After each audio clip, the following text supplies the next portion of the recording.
देते हो।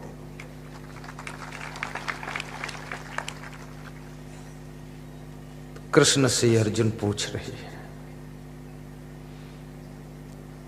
कि हे कृष्ण, सुख कैसे प्राप्त होता है। सभी ध्यान से सुनना। आज तक किसी ने यह प्रश्न नहीं पूछा कि दुख कैसे प्राप्त होता है। मेरे से भी कोई नहीं पूछा, अर्जुन ने भी कृष्ण से नहीं पूछा, और कोई ये पूछता ही नहीं कि दुख कैसे प्राप्त होता है। क्यों नहीं पूछते लोग? पूछना चाहिए ना कि दुख कैसे प्राप्त होता है। नहीं पूछेंगे लोग। क्यों नहीं पूछेंगे? क्योंकि लोगों को प्राप्त हो चुका है, इसलिए पूछने की जरूरत नहीं। दुख तो पहले से प्राप्त है। कोई नहीं पूछता गरीबी कैसे आएगी, सब पूछते हैं हम धनवान कैसे बनेंगे, क्योंकि गरीबी तो पहले से ही है। ऐसा आई है गरीबी, जा ही नहीं रही है। दुख भी इतना हो चुका है कि वो विदा ही नहीं हो रहा है, इसलिए हम कभी नहीं पूछते कि दुख कैसे मिलेगा। और जब तक इस जानकारी को तुम प्राप्त नहीं करोगे कि दुख कैसे मिलता है, दुख कैसे होता है, दुख कैसे आता है, दुख क्यों होता है, दुख का कारण क्या है, दुख कहां से आ जाता है, दुख क्यों आ जाता है, दुख कौन देता है, जब तक ये आपको पता नहीं चलेगा तब तक आपकी जिंदगी में दुख का आना बंद नहीं होगा। कितना सुख के लिए प्रयास करो, लेकिन आपके जिंदगी में दुख का आना बंद नहीं होगा। फिर तो ऐसे होगा, कीचड़ लगाते रहोगे, दूसरी तरफ पानी से धोते रहोगे, लेकिन ये पता लगाओ ये हमारे कपड़ों में कीचड़ लगता कहां से है। जहां से लगता है वहीं से सावधानी बरत लीजिए, तो कीचड़ लगे ही ना तो धोने की जरूरत ही नहीं है, दुख पैदा ही ना हो तो सुख की जरूरत ही नहीं है।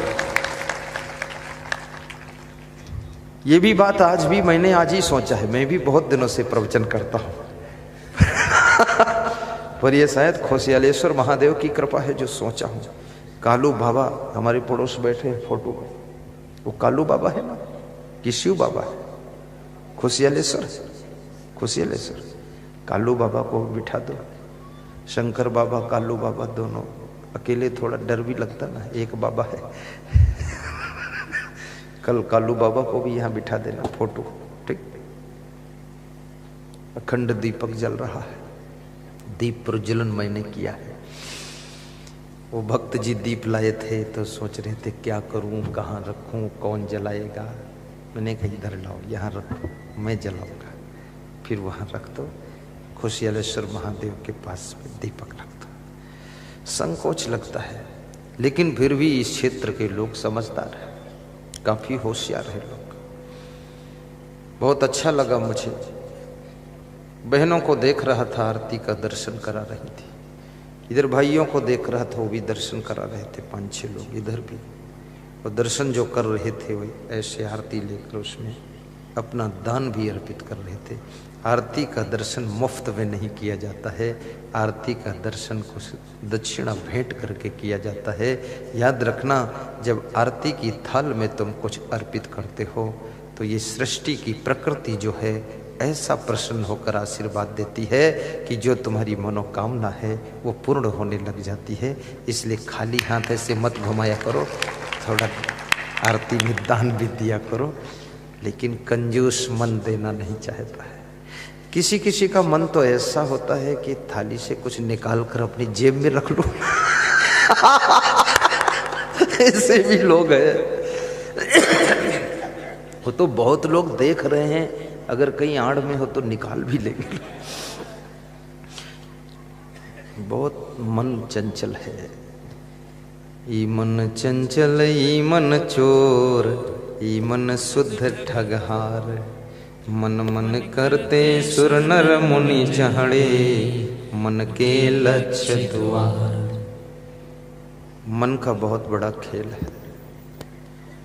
जो विद्यार्थी मन को संभाल लेता है वो फर्स्ट डिवीजन और डिक्टेंशन मार्क लाता है। जो साधु मन को संभाल लेता है वो तपस्या में श्रेष्ठ स्थान प्राप्त करता है। जो नेता मन को संभाल लेता है वो फिर क्रोध, लोभ, अहंकार को जीतकर बहुत ऊंचे पद पर पहुंचता है। जो वैज्ञानिक मन को संभाल लेता है मन की चंचलता को वश में करता है। वो वैज्ञानिक मोबाइल की खोज करता है, कैमरों की खोज करता है, चंद्रलोक जाने के लिए यान बनाता है।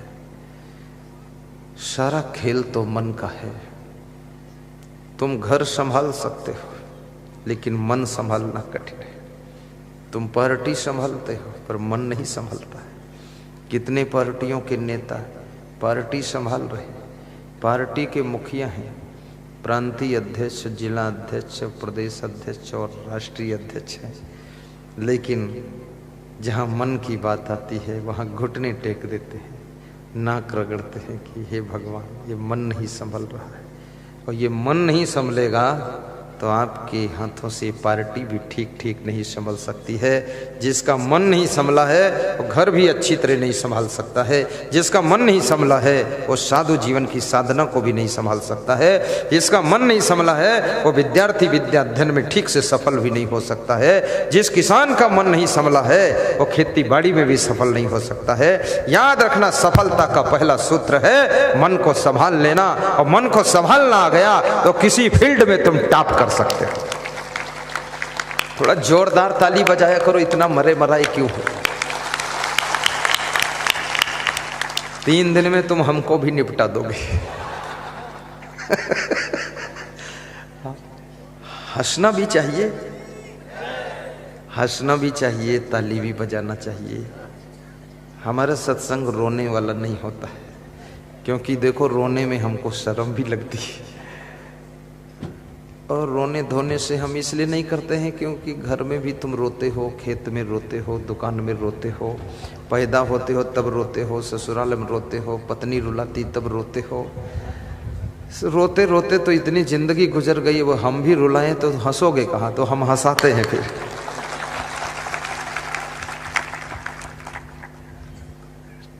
ये ठीक है शैली की नहीं ठीक है। हाँ, अब हम भी रोना धोना शुरू करें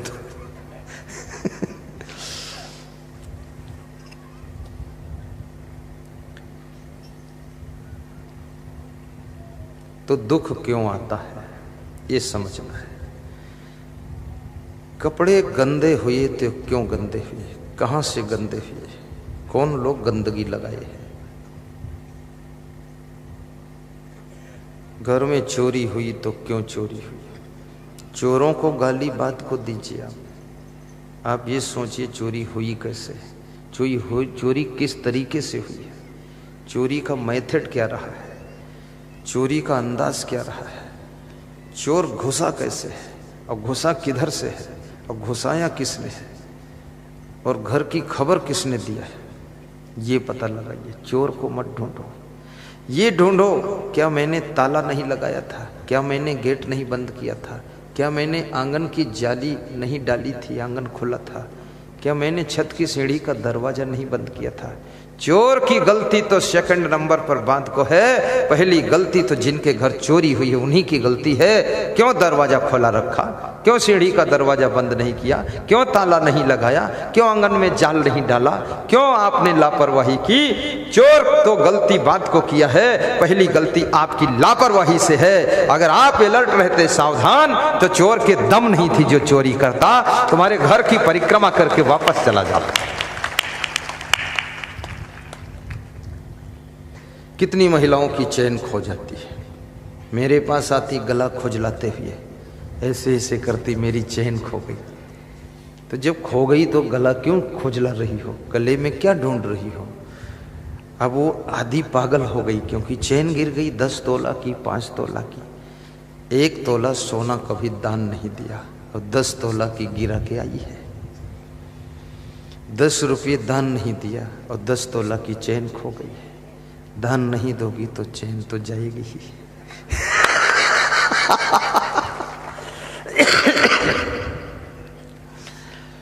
मैं तो कहूँगा पहली बात, जो बुद्धिमान महिला है वो चैन पहन करके, गले में हार पहनकर सत्संग में नहीं आएगी, क्योंकि गुरु जी को क्या दिखाना है चैन और हार।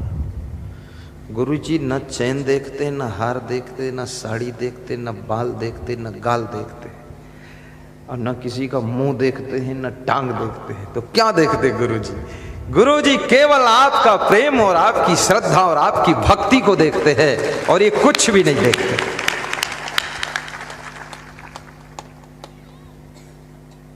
मैं दुबई गया था प्रवचन करने, तो वहां पर 1-1 किलो सोना के हार थे, बहुत बड़े बड़े। यहाँ पहनो तो वो पेट की नाभि तक लटके, इतना बड़ा हार। तो मैंने कहा 1-2 ले लेता हूँ। फिर सोचा पहनेगा कौन, पत्नी पतना तो है ही नहीं, किसके लिए लूँ। तो फिर सोचा कितने का है, पूछा कीमत तो होश उड़ गई। फिर मैं सोचा इतना तो पैसे भी नहीं जो खरीदूं, तो कम से कम फोटो ले लो इसका। तो मोबाइल में फोटो खींच लिया, बस हो गया। कुछ नहीं है।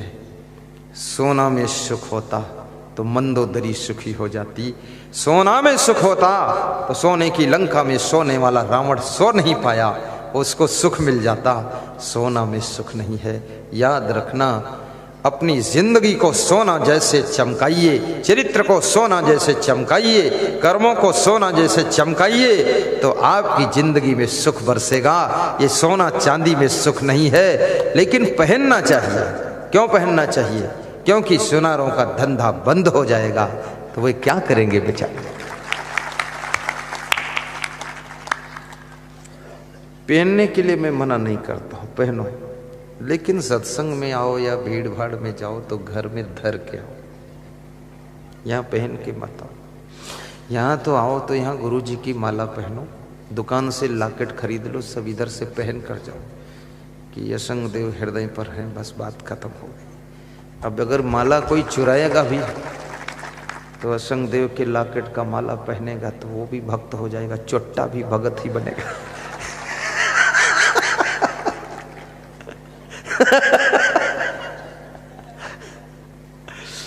कई लोग तो भगवान को भी चुरा ले जाते हैं। ये हिंदुस्तान में बड़े विचित्र लोग हैं। कितने मंदिरों के भगवान चोरी में चले गए, कितने मंदिरों के घंटा चोरी में चले गए। हिंदुस्तान जैसा चट्टा देश तो मैंने नहीं देखा, बहुत है। यहाँ तो पुराने चप्पल भी चुरा लेते लोग, सेकेंड हैंड चप्पल ले जाते।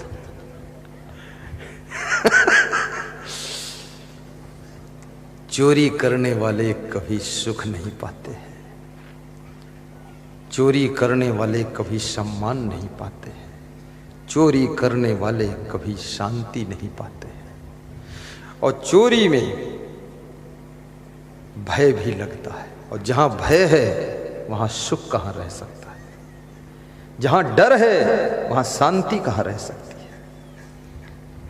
शांति 1 लाख रुपये तुमको मैं देता हूं और कहूं खंडवा की मार्केट से शांति खरीद लाओ, क्या 1 लाख में शांति मिल जाएगी? चलो 1 करोड़ देता हूं, क्या शांति मिल जाएगी? पंधाना की मार्केट से 10 करोड़ में 10 करोड़ नहीं, 100 करोड़ नहीं, 1 अरब नहीं, शंख पदम नहीं, विश्व की सारी संपदा दे दो, लेकिन शांति फिर भी नहीं मिलने वाली है। शांति पैसे से नहीं मिलती है, शांति प्रेम और अंतःकरण की पवित्रता से पैदा होती है, और शांति फ्री मिलती है जब अंतःकरण पवित्र होता है तो शांति का जन्म हो जाता है। मुझसे लोग पूछते हैं खुश क्यों रहते हो, आप पास बहुत कुछ है क्या? हमने कहा बहुत कुछ से खुश नहीं हूँ, बचपन से खुश रहता हूँ। क्यों? कभी चोरी नहीं किया, न कभी चाय पिया, न कॉफी पिया, न गाँव घूमने गए, न टीवी देखा, न किसी की बीबी देखा, तो खुश तो रहूंगा ही। अब जो लोग सब लफंगेबाजी करेंगे वो खुश क्या रहेंगे? चूहा राम तिवारी, न लोटा है न थारी, इधर उधर की तैयारी।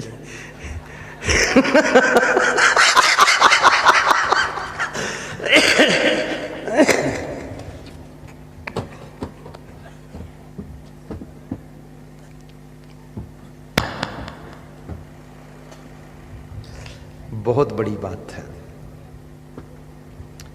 मुझे तो ये जो मैं प्रवचन सुना रहा हूं ना, इसमें ज़्यादातर मेरी जिंदगी का ही अनुभव है। मैं बहुत सोचता हूँ मनुष्य के बारे में, दुख सुख के बारे में बहुत विचार करता हूँ कि इतना लोग दुखी क्यों होता है। आपके अंदर अगर एक भी गलती है आप खुश नहीं रह सकोगे, और गलतियों से तुम मुक्त हो गए हो तो आप फिर प्रसन्न रहोगे। पैदल चलो तो खुश रहोगे, गाड़ी में चलो तो खुश रहोगे, एरोप्लेन में उड़ो तो खुश रहोगे। और खुशियों को देने वाला कौन है? पहला दिन है यही बता देता हूं। आपके जो गुण हैं, आपके जो गुण हैं वे आपको खुशी देते हैं, और जो आपके अवगुण हैं वे आपकी खुशी को छीन लेते हैं। आपके पास ही में ही खुशी और ना खुशी, दुखी और सुखी होने की चाबी है। जब अपने मन की चाबी को अवगुणों की तरफ घुमा देते हो तो दुख शुरू होता है, और मन की चाबी को जब तुम गुणों की तरफ घुमा देते हो तो सुख शुरू हो जाता है। दुख सुख के मालिक तुम हो, कमांडर तुम हो, लेकिन तुम दुख का कारण बाहर ढूंढते हो, सुख भी बाहर ढूंढते हो। जब तक दुख सुख तुम बाहर ढूंढोगे, देखोगे, तब तक ना तुम सुखी हो पाओगे, ना प्रसन्न हो पाओगे। दुख का कारण भी तुम्हारे अंदर है, सुख का कारण भी तुम्हारे अंदर है। तुम जितना चाहो उतना सुखी हो सकते हो, और जितना चाहो उतना दुखी हो सकते हो। घर में सभी दुखी हो फिर भी तुम सुखी हो सकते हो। ये चाबी तुम्हारे पास में है। अपने आप को संतुष्ट करना सीखो, अपने आप को निर्मल बनाना सीखो, तो जो छोटा सा घर है उसमें बड़ा सा सुख मिलेगा। अगर अपने आप को तुम शुद्ध नहीं कर सके तो बड़े से घर में उससे भी बड़ा दुख मिलेगा। इसलिए मैं कहूंगा स्वयं को पवित्र कीजिए, फिर देखिए सुख की धारा बहेगी। मिलता है सच्चा सुख केवल गुरुदेव तुम्हारे चरणों में। मिलता है सच्चा सुख केवल गुरुदेव तुम्हारे चरणों में। बस प्रेम मेरा भरपूर रहे, बस प्रेम मेरा भरपूर रहे, बस प्रेम मेरा भरपूर रहे। सबके लिए प्रेम रहे, मेरा पशुओं के लिए भी, पंछियों के लिए भी, परिवार के लिए भी, देश के लिए भी। तुम्हारे चरणों में गुरुदेव तुम्हारे चरणों में, हे संत तुम्हारे चरणों में। बस एकदम ब्रेक लगा दो। गाना वाना नहीं है, गाना तो बहाना है, सुनाना है प्रवचन। गाना वाना तो घर पे भी सुन लोगे, यहाँ जो हमें सुनाना है। बस प्रेम मेरा भरपूर रहे। आप जब अपनी धर्म पत्नी से प्रेम करते हो, जब तुम्हारी पत्नी तुमसे प्रेम करती है, जब तुम अपने माँ बाप से प्रेम करते हो, माँ बाप जब अपने बेटा बेटी से प्रेम से बात करते हैं, और जब प्रेम से तुम अपने परिवार में रहते हो, जब देश से प्रेम करते हो, देश से प्रेम करोगे तो देश हित में कोई कार्य होगा तो तुम उसमें सहयोग करोगे। अगर देश से प्रेम नहीं है तो देश के कल्याण वाले कार्यों में भी तुम बाधक बनोगे। याद रखना, अभी जैसे मैं देखता हूं, यह राजनीति की बात नहीं है, न पार्टी की बात है। हमारा अर्थ यह है, कोई भी पार्टी हो, कोई भी नेता हो, लेकिन देश हित में काम करे तो व्यास गादी उसको धन्यवाद भी देती है, आशीर्वाद भी देती है। चाहे वो कांग्रेस का हो, चाहे वो भाजपा का हो, चाहे लपा सपा गपा का हो, किसी का हो, कोई पार्टी हो, चाहे झाड़ू वाले हों, चाहे साइकिल वाले हों, चाहे हाथी वाले हों, चाहे पंजा हो, चाहे कमल का फूल हो, चाहे लोटा थाली हो, चाहे कुछ टैंकर वाला हो, लेकिन जो देश हित में काम करे उसके लिए हमें शुभकामना करना चाहिए। जो घर के विकास के लिए कार्य करे उसको घर वालों को धन्यवाद देना चाहिए।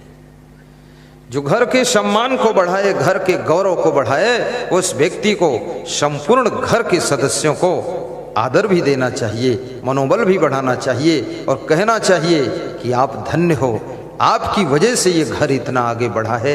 याद रखना, काम तो बहुत लोग करते हैं, लेकिन घर की उन्नति हो या आश्रम की उन्नति हो या कि समाज की उन्नति हो, देश में कोई डिसीजन हो, कुछ लोग उसमें मास्टर माइंड के होते हैं। 2-4% उनके कारण जो है घर डेवलपमेंट करता है, आश्रम डेवलपमेंट करता है। मेहनत करना तो एक बात है, लेकिन गलत दिशा में मेहनत करने से भी रिजल्ट कोई आने वाला नहीं है। सही डिसीजन लेकर के सही पॉइंट पर जब मेहनत की जाती है तभी सही रिजल्ट आता है। इसलिए मास्टर माइंड को धन्यवाद देना चाहिए और कहना चाहिए कि मैं भले ही आपको नहीं मानता हूं, लेकिन आपके कार्य ऐसे हैं कि आपको धन्यवाद देता हूं।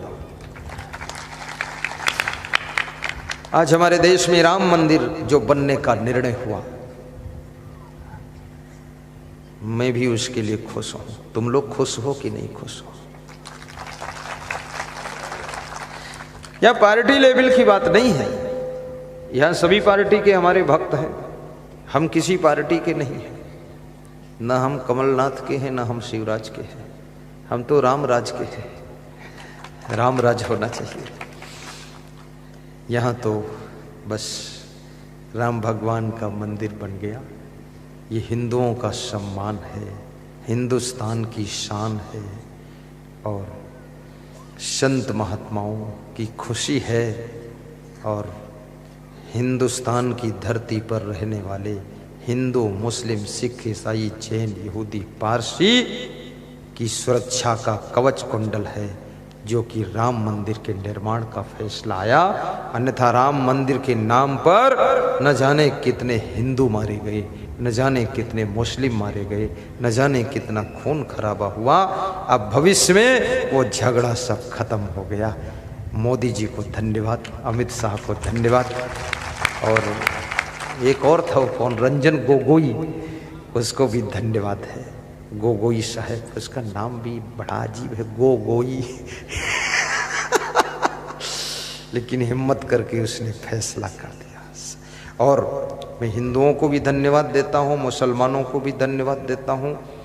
कांग्रेस, भाजपा, सपा, बसपा, लपा और कौन, लोसपा और जपा, तपा, खफा, सबको धन्यवाद है, क्योंकि किसी ने राम मंदिर के फैसले का विरोध नहीं किया।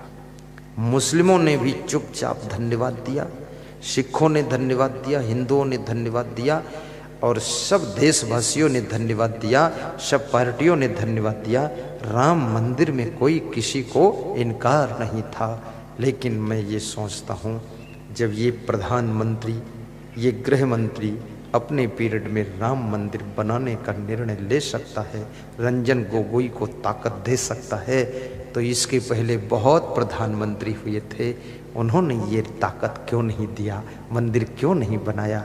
हो सकता है उनका मंदिर बनाने में रुचि न हो सकता उनके मन में राम की भक्ति न हो सकता हिंदुओं से इतना प्रेम न हो, ये भी हो सकता है हिंदुस्तान की शान का उनको पता ही न हो। लेकिन उनको भी अपनी वही शक्ति का प्रयोग करना चाहिए था, तो ये श्रेय पहले वाले प्रधानमंत्रियों को प्राप्त हो जाता, ये मोदी के लिए बचता ही नहीं।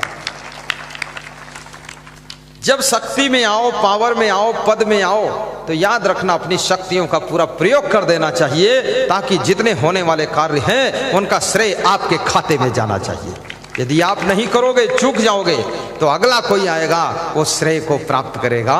उसके लिए छोड़ो ही मत, फट से कर दो। मेरे पास एक छत्तीसगढ़ का नेता आया, बोला क्या करूं गुरुदेव, बहुत चुनाव जोखिम का है, हारने की उम्मीद है। तो हमने कहा तो बुरा क्या है, दूसरा हारेगा वो भी दुखी होगा, तो तुम ही हार जाओ, दुख को झेल लो। तो बोला सह नहीं पाऊंगा हार को। तो हमने कहा हार कैसे जाओगे? बोले अब दूसरी पार्टी ने कह दिया हम कर्जा माफ करेंगे। तो मैंने कहा तुम्हारी तो सरकार थी, तुमको माफी कर देना चाहिए था, तुम क्यों नहीं माफ किए? तो बोले अब तो आचार संहिता लग गई। हमने कहा बुद्धू ना था, अब सोचने से क्या, अब हार ले लो और क्या। जब तुम्हारी सरकार थी तुमको तो माफ कर देना चाहिए था, तो दूसरे के लिए माफ करने के लिए रखते ही नहीं, पूरा श्रेय लेते, फट से जीत जाते, बात खत्म। और दूसरा माफ करेगा तो क्या अपने घर से ला कर देगा, वो भी कहीं देश का कोना साफ करेगा। हाँ, तो बुद्धि नहीं राजनीति करने की, खाम खाम बकवास करते हो। अब मैं होता तो मैं तो जो सोच रहे हैं हम ऐसा करेंगे वो हम पहले ही कर देंगे। हाँ, बात खत्म हो गई, तुम्हारा मुद्दा खत्म कर दिया। तो ये काम, इसलिए घरों में भी वो सब काम करो जिससे कि श्रेय आपको मिले। आश्रम में जाओ, वो काम करो जिससे श्रेय मिले। साधु बनो, ऐसे संत बनो, कम से कम आश्रम में धर्मशाला बनाओ, आश्रम में भक्तों के ठहरने के आवास बनाओ।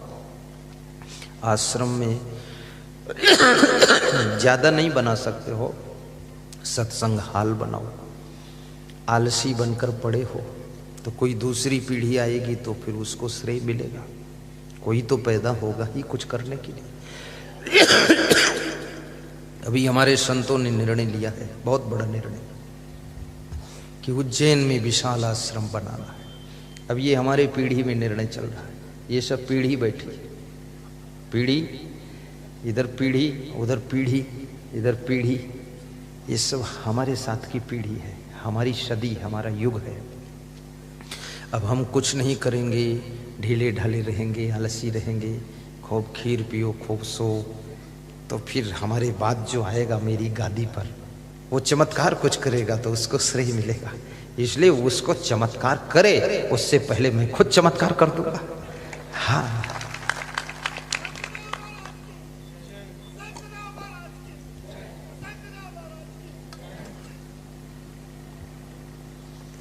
एक राष्ट्र कवि हुआ है, उसका नाम था मैथिली शरण गुप्त। उसने एक कविता लिखी बहुत अच्छी, सभी लोग सुनना ध्यान से। नर हो न निराश करो मन को, दोहराना, तुम भी दोहराना। नर हो न निराश करो मन को, कुछ काम करो, कुछ काम करो, कुछ काम करो, कुछ काम करो, जग में रह कर कुछ नाम करो। क्या बात है, जग में रह कर कुछ नाम करो। कोई भी कार्य तुम करोगे, यदि कुनकुना कार्य करते हो, थोड़ा थोड़ा करते हो, तो उसमें नाम वाम कुछ नहीं होगा, पूरी ताकत झोंक देनी पड़ेगी। मीराबाई ने भक्ति किया तो पूरी ताकत से भक्ति किया, तो मीराबाई का भक्ति के आकाश में नाम छप गया। शिवरी ने गरीबी में, झोपड़ी में भक्ति किया, लेकिन पूरी ताकत से भक्ति किया, तन मन समर्पित कर दिया, तो शिवरी का नाम भी मीरा से भी और ऊपर अंकित हो गया। भक्ति कर तो इतनी कर कि भक्ति की तो हद कर दे, और मेहनत कर तो इतनी कर कि गरीबी को रद्द कर दे, और सत्संग सुन तो इतना सुन कि यमराज के दरबार में जब पहुंचे तो अपने